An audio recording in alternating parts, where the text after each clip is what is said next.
मैं मैं बनारस हूँ। हाँ, वही बनारस जो साक्षात शिव के त्रिशूल पे टिका है, जहाँ माँ गंगा उत्तर वाहिनी है और जो वरुणा और अस्सी के संगम से बना है। शायद आपको मालूम ना हो, मैं विश्व पटल पर एक सांस्कृतिक राजधानी के रूप में अपनी उपस्थिति विगत 3000 वर्षों से दर्ज करा रहा हूँ। दुनिया का हर शहर बनने और उजड़ने के प्रक्रम से होके गुजरा है, मगर मैं अक्षुण हूँ, अजर हूँ, अमर हूँ। और हूँ भी क्यों ना, जिसे स्वयं शिव ने बसाया, जिसके कोतवाल स्वयं भैरवनाथ हों, भला उसका कोई क्या ही बाल बाका करेगा। इकबाल शायद ऐसे ही एक मौके के लिए कह गए होंगे, यूनान मिस्र रोमा सब मिट गए जहां से, अब तक मगर है बाकी नामो निशान हमारा। कुछ तो बात है कि हस्ती मिटती नहीं हमारी, सदियों रहा है दुश्मन दौरे जमा हमारा। मैं वो शहर नहीं जहां आप आए, घूमें और लौट जाएं। जनाब, बनारस इश्क है जो आपको अपनी लपेट में ले लेता है, और ताउम्र के लिए आप बस उसके हो जाते हैं। बनारस पूरब और पश्चिम का सुंदर समागम है। हर उम्र के लोगों के लिए यहाँ कुछ ना कुछ जरूर है। वैसे तो बनारस में इतना कुछ है कि शायद ही आप कुछ दिनों में उसे पूरा जान पाएं, मगर फिर भी आइए, कोशिश करती हूँ आपको बनारस की दिलकशी से रूबरू कराने का। काशी विश्वनाथ। काशी विश्वनाथ मंदिर, वैसे तो ये काशी के जन्म के साथ ही अस्तित्व में है, या यूं कह लें इससे ही काशी का अस्तित्व है, मगर बाहरी आक्रांताओं द्वारा बहुत बार इसे लूटा और अपवित्र करने का प्रयास किया गया। वर्तमान स्वरूप के निर्माण का श्रेय इंदौर की रानी अहिल्याबाई होलकर को जाता है। साथ ही इसके शिखरों को स्वर्ण मंडित कराने का श्रेय तत्कालीन लाहौर के महाराजा रणजीत सिंह को जाता है। वही वर्तमान में ये अपने सुंदर कॉरिडोर के लिए तो चर्चा में है ही। इसके साथ साथ है माँ अन्नपूर्णा, शनिदेव और ढूंढीराज गणेश जी का मंदिर, जो अपने आप में विख्यात और दर्शनीय है। उसे थोड़ी दूर चलने पर आती है विश्वनाथ गली, जहाँ जी भर के शॉपिंग की जा सकती है और कुछ मजेदार खाने की चीजों का लुत्फ भी उठा सकते हैं। जरा सा आगे बढ़ने पर दशाश्वमेध घाट है, जहाँ प्राचीन काल में 10 अश्वमेध यज्ञ हुए थे। वह गंगा जी के तट पर होने वाली संध्या आरती विश्व प्रसिद्ध है।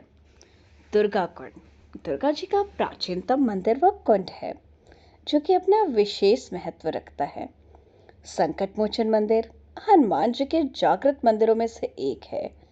वहां होने वाले सांस्कृतिक सालाना कार्यक्रम अपने आप में उल्लेखनीय है। मानस मंदिर, ये वही मंदिर है जहां बैठ के गोस्वामी तुलसीदास जी ने श्री रामचरितमानस की रचना की थी। सावन में वहां लगने वाला मेला अपने आप में बहुत मजेदार है। अस्सी घाट युवाओं को बहुत ही लुभाता है। ऐसा लगता है मानो वहां रात नहीं होती। अघोर पीठ अपने आप में एक अद्वितीय स्थल है, जिसे मानने वाले वहां हजारों लाखों की तादाद में पहुंचे रहते हैं। बनारस हिंदू यूनिवर्सिटी, ये अपने आप में विश्व की एक अनोखी यूनिवर्सिटी है, जिसे पंडित मदन मोहन मालवीय जी ने दान के पैसों से बनाया था। ये यूनिवर्सिटी देश विदेश में विख्यात है। वहाँ का विश्वनाथ टेम्पल, जो वीटी के नाम से जाना जाता है, खासा प्रसिद्ध है। सारनाथ, सारनाथ वो स्थल है जो आदिकाल में आनंदवन, तथागत बुद्ध के समय में ऋषिपत्तनम तथा वर्तमान में भगवान भोलेनाथ के साले सारंगनाथ के नाम पर सारनाथ के नाम से जाना जाता है। यही सिद्धार्थ से बुद्ध बने गौतम बुद्ध ने अपना पहला उपदेश दिया। उसके पास ही विभिन्न देशों की सरकारों व अनुयायियों द्वारा बनवाए गए कई दर्शनीय मंदिर हैं, जिनका कला वह सांस्कृतिक दृष्टि से विशेष महत्व है।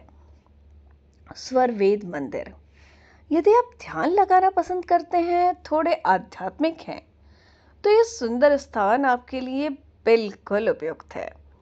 भारत माता मंदिर, विश्व का एकमात्र ऐसा अनूठा मंदिर जो केवल और केवल वाराणसी में है, जिसने राष्ट्र देवी की परिकल्पना को दैवीय रूप में परिभाषित और स्थापित किया।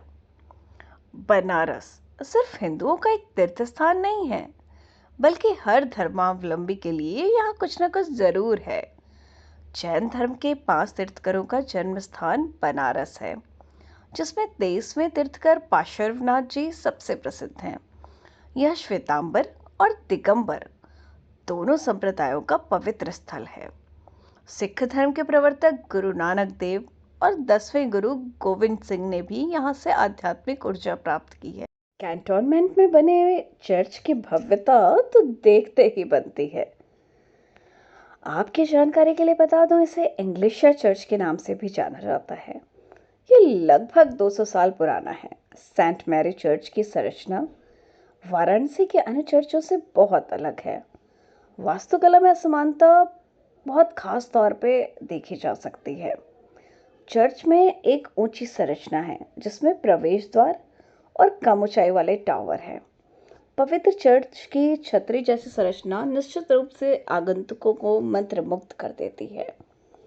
इसके अतिरिक्त काशी करवट, हरिश्चंद्र घाट, अस्सी घाट, रविदास पार्क, रामनगर का किला, नमो घाट, दशाश्वमेध घाट, केदार घाट स्थित केदारेश्वर मंदिर, मणिकर्णिका घाट के अति प्राचीन मंदिर, नेपाली मंदिर जो अपनी विशिष्ट संरचना के लिए जाने जाते हैं, विशालाक्षी मंदिर जो कि राजेश्वरी मंदिर के नाम से भी जाना जाता है, 51 शक्तिपीठों में से एक है।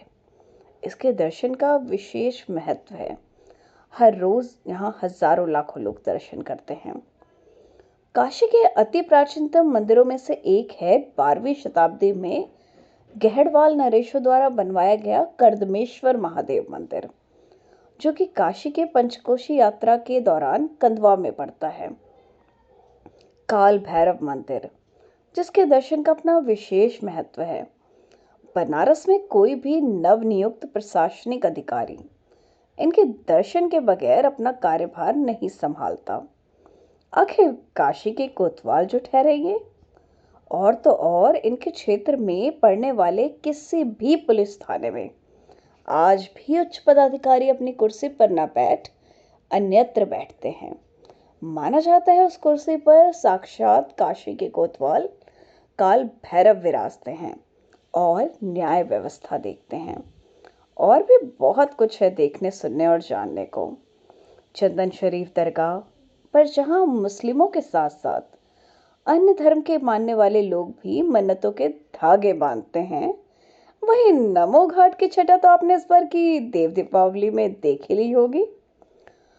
अजी, सुबह बनारस का जिक्र का मौजू नहीं, महसूस करने का मौजू है।